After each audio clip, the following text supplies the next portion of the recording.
जय गुरु जी के चरणों में कोटि कोटि नमन, अनंतम अनंतम शुक्राना। संगत जी, आप सबका गुरु जी कृपा सत्संग में बहुत बहुत स्वागत है। हम पढ़ रहे हैं जी शिव पुराण में वायव्य संहिता का उत्तराखंड।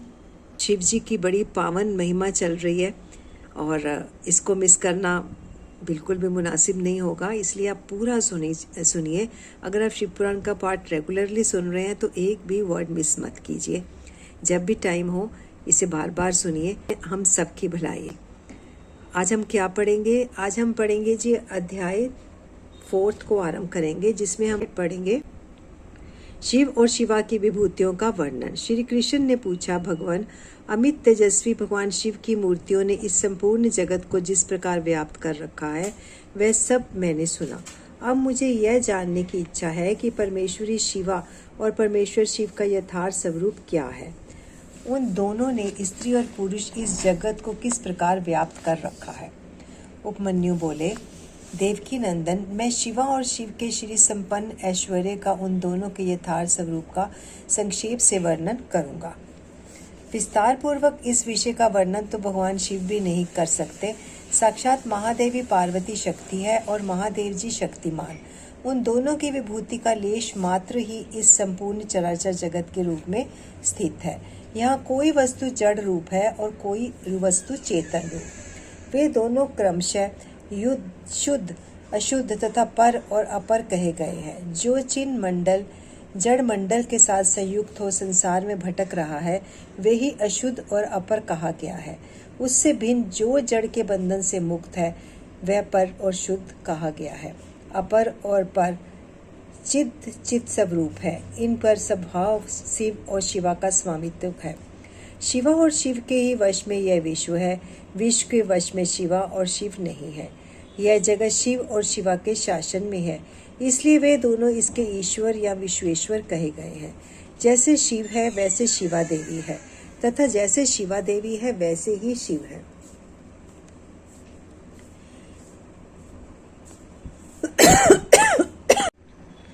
जिस तरह चंद्रमा और उनकी चांदनी में कोई अंतर नहीं है, उसी प्रकार शिव और शिवा में भी कोई अंतर ना समझें। जैसे चंद्रिका के बिना ये चंद्रमा सुशोभित नहीं होते, उसी प्रकार शिव विद्यमान होने पर भी शक्ति के बिना सुशोभित नहीं होते। जैसे ये सूर्यदेव कभी प्रभा के बिना नहीं रहते और प्रभा भी उन सूर्यदेव के बिना नहीं रहती, निरंतर उनके आश्रय ही रहती है, उसी प्रकार शक्ति और शक्तिमान को सदा एक दूसरे की अपेक्षा होती है। ना तो शिव के बिना शक्ति रह सकती है और ना शक्ति के बिना शिव। जिसके द्वारा शिव सदा देहधारियों को भोग और मोक्ष देने में समर्थ होते हैं, वह आदि अद्वितीय चिन्मयी पराशक्ति शिव के ही आश्रित है। ज्ञानी पुरुष उसी शक्ति को सर्वेश्वर परमात्मा शिव के अनुरूप उन अलौकिक गुणों के कारण उनकी समधर्मिणी कहते हैं। वह एकमात्र चिन्मयी पराशक्ति सृष्टि धर्मिणी है। वही शिव की इच्छा से विभाग पूर्वक नाना प्रकार के विश्व की रचना करती है। वह शक्ति मूल प्रकृति माया और त्रिगुणा 3 प्रकार की बताई गई है। उस शक्ति रूपणी शिवा ने ही इस जगत का विस्तार किया है। व्यवहार भेद से शक्तियों के 1, 2, 100, 1000 एवं बहुसंख्यक भेद हो जाते हैं। शिव की इच्छा से पराशक्ति शिव तत्व के साथ एकता को प्राप्त होती है। तब से कल्प के आदि में उसी प्रकार सृष्टि का प्रादुर्भाव होता है, जैसे तिल से तेल का। तदंतर शक्तिमान से शक्ति में क्रिया में शक्ति प्रकट होती है। उसके विशुद्ध होने पर आदि काल में पहले नाद की उत्पत्ति हुई, फिर नाद से बिंदु का प्रकटे हुआ, बिंदु से सदाशिव देव का, उन सदाशिव से महेश्वर प्रकट हुए और महेश्वर से शुद्ध विद्या, वह वाणी की ईश्वरी है। इस प्रकार त्रिशूलधारी महेश्वर ने वागीश्वरी नामक शक्ति का प्रादुर्भाव किया, जो वर्णों यानी अक्षरों के रूप में विस्तार को प्राप्त होती है और मात्र का कहलाती है। तदंतर अनंत के समावेश के माया ने काल, नियति, कला और विद्या की सृष्टि की। कला से राहु तथा पुरुष हुए, फिर माया से ही त्रिगुणात्मिक का अव्यक्त प्रकृति हुई। उस त्रिगुणात्मक अव्यक्त से तीनों गुण पृथक पृथक प्रकट हुए। उनके नाम है सत्व, रज और तम। इनसे यह संपूर्ण जगत व्याप्त है। गुणों में शोभ होने पर उनसे गुणेश नामक 3 मूर्तियां प्रकट हुई। साथ ही महत आदि तत्वों का क्रमशः प्रादुर्भाव हुआ। उन्हीं से शिव की आज्ञा के अनुसार असंख्य अंड पिंड प्रकट होते हैं जो अनंत आदि विद्वेश्वर चक्रवर्तियों से अधिष्ठित है। श्री रामांतर में के भेद से शक्ति के बहुत से भेद कहे गए हैं। स्थूल और सूक्ष्म के भेद उनके अनेक रूप जानने चाहिए। रुद्र की शक्ति रौद्री, विष्णु की वैष्णवी, ब्रह्मा की ब्रह्माणी और इंद्र की इंद्राणी कहलाती है। यह बहुत कहने से क्या लाभ। जिसे विश्व कहा गया है वह उसी प्रकार शक्य आत्मा से व्याप्त है जैसे शरीर अंतरात्मा से। अतः संपूर्ण स्थावर जंगम रूप जगत शक्तिमय है। यह पराशक्ति परमात्मा शिव की कला कही गई है। इस तरह यह पराशक्ति ईश्वर की इच्छा के अनुसार चलकर चराचर जगत की सृष्टि करती है। ऐसे विज पुरुषों का निश्चय है। ज्ञान, क्रिया और इच्छा अपनी इन 3 शक्तियों द्वारा शक्तिमान ईश्वर सदा संपूर्ण विश्व को व्याप्त करके स्थित होते हैं। यह इस प्रकार हो वह इस प्रकार ना हो, इस तरह कार्यों का नियमन करने वाली महेश्वर की इच्छा शक्ति नित्य है। उनकी जो ज्ञान शक्ति है वह बुद्धि रूप होकर कार्य का कारण और प्रयोजन का ठीक ठीक निश्चय करती है, तथा शिव जो क्रिया शक्ति है वह संकल्प रूपणी होकर उनकी इच्छा और निश्चय के अनुसार कार्य रूप संपूर्ण जगत की क्षण भर में कल्पना कर देती है। इस प्रकार तीनों शक्तियों से जगत का उत्थान होता है। प्रसव धर्म वाली जो शक्ति है वह पराशक्ति से प्रेरित होकर ही संपूर्ण जगत की सृष्टि करती है। इस तरह शक्तियों के सहयोग से शिव शक्तिमान कहलाते हैं। शक्ति और शक्तिमान से प्रकट होने के कारण यह जगत शाक्त और शैव कहा गया है। जैसे माता पिता के बिना पुत्र का जन्म नहीं होता, उसी प्रकार भव और भवानी के बिना इस चराचर जगत की उत्पत्ति नहीं होती। स्त्री और पुरुष से प्रकट हुआ जगत स्त्री और पुरुष रूप ही है। यह स्त्री और पुरुष की विभूति है, अतः स्त्री और पुरुष में अधिष्ठित है। इसमें शक्तिमान पुरुष रूप शिव तो परमात्मा कहे गए हैं और स्त्री रूपणी शिवा उनकी पराशक्ति। शिव सदाशिव कहे गए हैं और शिवा मनोन्मनी। शिव को महेश्वर जानना चाहिए और शिवा माया कहलाती है। परमेश्वर शिव पुरुष है और परमेश्वरी शिवा प्रकृति। महेश्वर शिव रुद्र है और उनकी वल्लभा शिवा देवी रुद्राणी। विशेश्वर देव विष्णु है और उनकी प्रिया लक्ष्मी। जब सृष्टिकर्ता शिव ब्रह्मा कहलाते हैं तब उनकी प्रिया को ब्रह्माणी कहते हैं। भगवान शिव भास्कर है और भगवती शिवा प्रभा। कामनाशन शिव महेंद्र है और गिरिराज नंदिनी उमा शची। महादेव जी अग्नि है और उनकी अर्धांगिनी उमा स्वाहा। भगवान त्रिलोचन यम है और गिरिराज नंदिनी उमा यम प्रिया। भगवान शंकर निरति है और भगवान पार्वती नैकृति। भगवान रुद्र वरुण है और पार्वती वारुणी। चंद्रशेखर शिव वायु है और पार्वती वायु प्रिया। शिव यक्ष है और पार्वती रिद्धि। चंद्राग शेखर शिव चंद्रमा है और रुद्र वल्लभा उमा रोहिणी। परमेश्वर शिव ईशान है और परमेश्वरी शिवा उनकी पत्नी। नागराज अनंत को वलय रूप में धारण करने वाले भगवान शंकर अनंत हैं और उनकी वल्लभा शिवा अनंता। कालशत्रु शिव कालाग्नि रुद्र है और काली कालांत प्रिया है जिनका दूसरा नाम पुरुष है। ऐसे स्वयं भू मनु के रूप में साक्षात शंभु ही है और शिव प्रिया उमा शतरूपा है। साक्षात महादेव दक्ष है और परमेश्वरी पार्वती प्रसूति। भगवान भव रुचि है और भवानी को ही विद्वान पुरुष आकुति कहते हैं। महादेव जी भृगु हैं और पार्वती ख्याति। भगवान रुद्र मरीचि हैं और शिव बल्लभा संभूति। भगवान गंगाधर अंगिरा है और साक्षात उमा स्मृति। चंद्रमौली पुलस्तय है और पार्वती प्रीति। त्रिपुर नाशक शिव पुलह है और पार्वती ही उनकी प्रिया है। यज्ञ विध्वंसनी शिव क्रतु कहे गए हैं और उनकी प्रिया पार्वती सन्नति। भगवान शिव अत्रि हैं और साक्षात उमा अनसुया। कालहंता शिव कश्यप है और महेश्वरी उमा देव माता अदिति। कामनाशन शिव वशिष्ठ है और साक्षात देवी अरुंधति। भगवान शंकर ही संसार के सारे पुरुष हैं और महेश्वरी शिवा ही संपूर्ण स्त्रियां, अतः सभी स्त्री पुरुष उन्हीं की विभूतियां हैं। भगवान शिव विषय हैं और परमेश्वरी उमा विषय। जो कुछ सुनने में आता है वह सब उमा का रूप है और श्रोता साक्षात भगवान शंकर हैं। जिसके विषय में प्रश्न या जिज्ञासा होती है, उस समस्त वस्तु समुदाय का रूप शंकर वल्लभा शिवा स्वयं धारण करती है तथा पूछने वाला जो पुरुष है वह बाल चंद्रशेखर विश्वात्मा शिव रूप ही है। भव वल्लभा उमा ही दृष्ट वस्तुओं का रूप धारण करती है और दृष्टा पुरुष के रूप में शशि खंडमौली भगवान विश्वनाथ ही सब कुछ देखते हैं। संपूर्ण रस की राशि महादेवी है और उस रस का आस्वादन करने वाले मंगलमय महादेव है। प्रेम समूह पार्वती है और प्रियतम विषभोजी शिव है। देवी महेश्वरी सदा मंतव्य वस्तुओं का सब रूप धारण करती है और विश्वात्मा महेश्वर महादेव उन वस्तुओं के मनता यानी मनन करने वाले भव भल्लवा पार्वती बोध वक्त जानने योग्य वस्तुओं का सब रूप धारण करती है और शिशु शशि शेखर भगवान महादेव ही उन वस्तुओं के ज्ञाता हैं। सामर्थ्यशाली भगवान पिनाकी संपूर्ण प्राणियों के प्राण हैं और सबके प्राणों की स्थिति जल रूपनी माता पार्वती है। त्रिपुरांतक पशुपति की प्राण वल्लभा पार्वती देवी जब क्षेत्र का सब रूप धारण करती है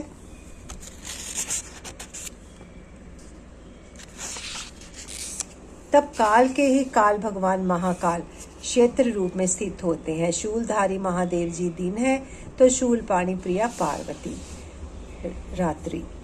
कल्याणकारी महादेव जी आकाश है और शंकर प्रिया पार्वती पृथ्वी। भगवान महेश्वर समुद्र है तो गिरिराज कन्या शिवा उसकी तटभूमि है।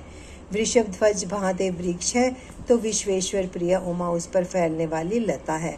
भगवान त्रिपुरनाशक महादेव संपूर्ण पुल्लिंग रूप को स्वयं धारण करते हैं और महादेव मनोरमा देवी शिवा सारा स्त्रीलिंग रूप धारण करती है। शिव वल्लभा शिवा समस्त शब्द जाल का रूप धारण करती है और बालेंदु शेखर शिव संपूर्ण अर्थ का। जिस जिस पदार्थ की जो जो शक्ति कही गई है वह शक्ति तो विश्वेश्वरी देवी शिवा है और वह सारा पदार्थ साक्षात महेश्वर है जो सबसे परे है, जो पवित्र है, जो पुण्यमय है तथा जो मंगल रूप है। उस वस्तु को महाभाग महात्माओं ने उन्हीं दोनों शिव पार्वती के तेज के विस्तार को प्राप्त हुई बताया है। जैसे जलते हुए दीपक की शिखा समूचे घर को प्रकाशित करती है, उसी प्रकार शिव पार्वती का यह तेज व्याप्त होकर संपूर्ण जगत को प्रकाश दे रहा है। ये दोनों शिवा और शिव सर्वरूप है, सबका कल्याण करने वाले हैं। अतः सदा ही इन दोनों का पूजन नमन एवं चिंतन करना चाहिए। श्री कृष्ण, आज मैंने तुम्हारे समक्ष अपनी बुद्धि के अनुसार परमेश्वर शिवा और शिव के यथार्थ स्वरूप का वर्णन किया है, परंतु इत्यादपूर्वक नहीं।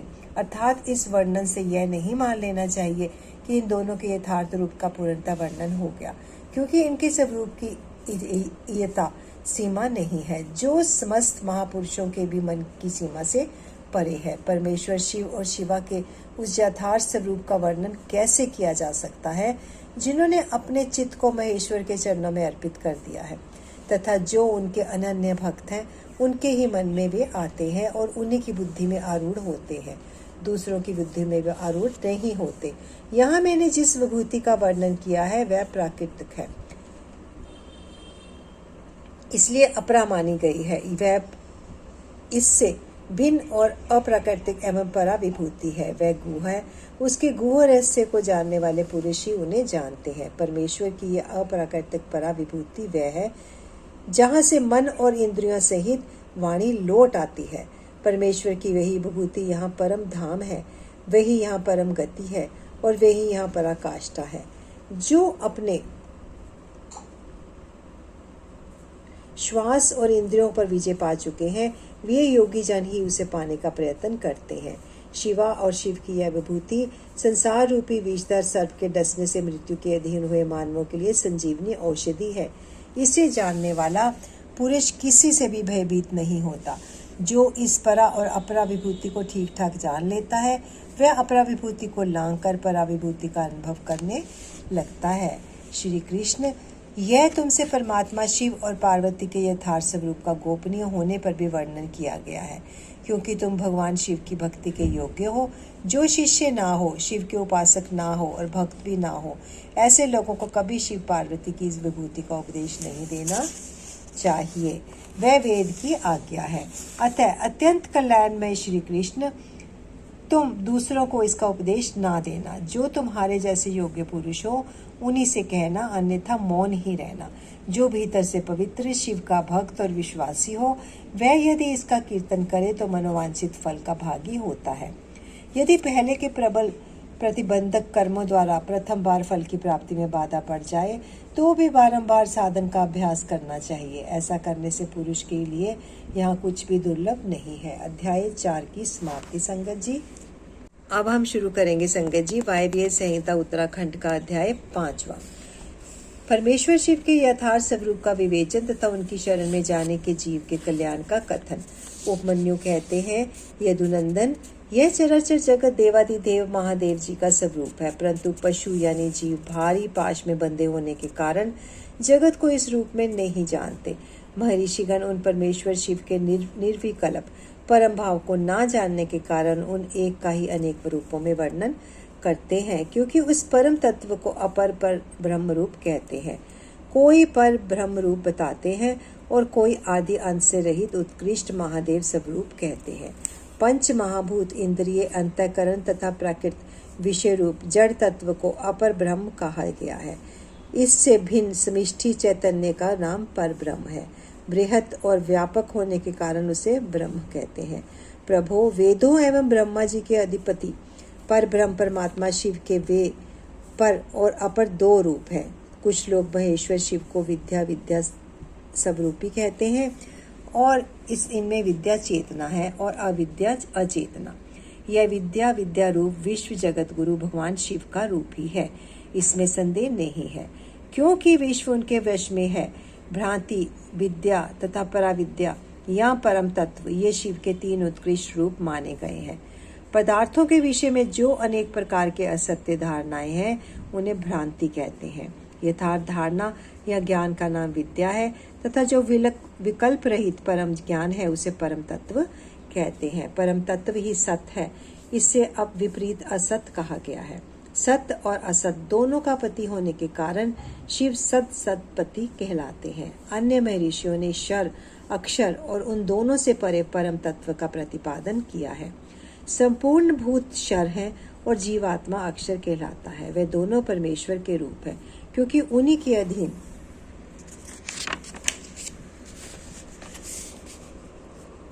अधीन है। शांत स्वरूप शिव उन दोनों से परे है, इसलिए शराशर कहे गए हैं। कुछ महर्षि परम कारण रूप शिव को समिष्टि व्यष्टि स्वरूप तथा समिष्टि और व्यष्टि का कारण कहते हैं। अव्यक्त को समिष्टि कहते हैं और व्यक्त को व्यष्टि।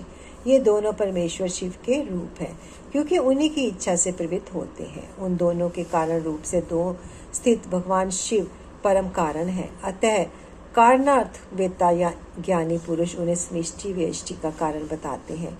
कुछ लोग परमेश्वर को जाति, व्यक्ति, स्वरूप भी कहते हैं। जिसका शरीर में भी अनुवर्तन हो वह जाति कही गई है। शरीर की जाति के आश्रित रहने वाली जो व्यावृत्ति है, जिसके द्वारा जाति भावना का आच्छंदन और व्यक्ति भावना का प्रकाशन होता है, उसका नाम व्यक्ति है। जाति और व्यक्ति दोनों ही भगवान शिव की आज्ञा से परिपालित है। अतः उन महादेव जी को जाति, व्यक्ति, स्वरूप कहा गया है। क्योंकि शिव को प्रधान पुरुष, व्यक्त और काल रूप कहते हैं, प्रकृति का ही नाम प्रधान है। जीवात्मा को ही क्षेत्रज्ञ कहते हैं। 23 तत्वों को मनीषी पुरुषों ने व्यक्त कहा है और जो कार्य प्रपंच के परिणाम का एकमात्र कारण है उसका नाम काल है। भगवान शिव इन सब के ईश्वर, पालक, धारणकर्ता, प्रवर्तक, निर्वर्तक तथा आविर्भाव और तिरोभाव के एकमात्र हेतु हैं। स्वयं प्रकाश एवं अजन्मा है, इसलिए उन महेश्वर को प्रधान पुरुष, व्यक्त और काल रूप कहा गया है। कारण, नेता, अधिपति और धाता बताया गया है। कुछ लोग महेश्वर को विराट और हिरण्यगर्भ रूप बताते हैं, जो संपूर्ण लोकों की सृष्टि के हेतु है। उनका नाम हिरण्यगर्भ है और विश्व रूप को विराट कहते हैं। ज्ञानी पुरुष भगवान शिव को अंतर्यामी और परम पुरुष कहते हैं। दूसरे लोग उन्हें प्राज्ञ, तेजस और विश्व रूप बताते हैं। कोई उन्हें तुरीय रूप कहते हैं और कोई सौम्य रूप। कितने ही विद्वानों का कथन है कि वे ही माता, मान, मय और मिति रूप है। अन्य लोग कर्ता, क्रिया, कार्य, करण और कारण रूप कहते हैं। दूसरे ज्ञानी उन्हें जागृत, स्वप्न और सुपुष्ट रूप बताते हैं। कोई भगवान शिव को तुर्य रूप कहते हैं तो कोई तुर्यातीत, कोई निर्गुण बताते हैं, कोई सगुण, कोई संसारी कहते हैं, कोई असंसारी, कोई स्वतंत्र मानते हैं, कोई असवतंत्र, कोई उन्हें घोर समझते हैं, कोई सौम्य, कोई रागवान है, कोई वीतराग, कोई निष्क्रिय बताते हैं, कोई सक्रिय। किन्हीं के कथनानुसार वे निरिंद्रिय हैं तो किन्हीं के मत में सनिंद्रिय। एक उन्हें ध्रुव कहता है तो दूसरा अध्रुव। कोई उन्हें साकार बताते हैं तो कोई निराकार। किसी के मत में वे अदृश्य हैं और किसी के मत में दृश्य। कोई उन्हें वर्णीय बताते हैं तो कोई अनिर्वचनीय। किन्हीं के मत में वे शब्द स्वरूप हैं तो किन्हीं के मत में शब्दातीत। कोई उन्हें चिंतन का विषय मानते हैं तो कोई अचिंतनीय समझते हैं। दूसरे लोगों का कहना है कि वे ज्ञान स्वरूप हैं। कोई उन्हें विज्ञान की संज्ञा देते हैं और किन्हीं के मत में वे ज्ञेय हैं और किन्हीं के मत में अज्ञेय। कोई उन्हें पर बताता है तो कोई अपर। इस तरह उनके विषय में नाना प्रकार की कल्पनाएं होती हैं। इन नाना प्रतीतियों के कारण सुनी जन उन परमेश्वर के यथार्थ स्वरूप का निश्चय नहीं कर पाते। जो सर्वभाव से उस परमेश्वर की शरण में आ गए हैं वे ही उस परम कारण शिव को बिना यत्न के ही जान पाते हैं। जब तक पशु यानी जीव, जिसका दूसरा कोई ईश्वर नहीं है, उन सर्वेश्वर, सर्वज्ञ, पुराण पुरुष तथा तीनों लोकों के शासक शिव को नहीं देखता, तब तक उन पाशों से बद्ध हो इस दुख में संसार चक्र में गाड़ी के पहिए की नेमी के समान घूमता रहता है। जब वह दृष्टा जीवात्मा, सबके शासक, ब्रह्मा के भी आदि कारण, संपूर्ण जगत के रचयिता, स्वर्णोपम, दिव्य प्रकाश स्वरूप परम पुरुष का साक्षात्कार कर लेता है, तब पुण्य और पाप दोनों को भली भांति हटाकर निर्मल हुआ वह ज्ञानी महात्मा सर्वोत्तम समता को प्राप्त कर लेता है। अध्याय 5 की समाप्ति। संगत जी यहीं पर अपनी वाणी को विराम देते हैं और बड़े प्रेम से गुरु जी से आज्ञा लेते हैं अपनी वाणी को विराम देने की। और चलिए सब मिलकर एक बार बोलते हैं बहुत ही प्रेम से, ओम नमः शिवाय, शिव जी सदा सहाय। ओम नमो शिवाय, गुरु जी सदा सहाय। धन्यवाद गुरु जी, शुक्राना गुरु जी, शुक्राना गुरु जी, शुक्राना लख सौ बारी शुक्राना गुरु जी। Thank you so much Guru ji, thank you गुरु जी, शुक्राना गुरु जी। जय गुरु जी।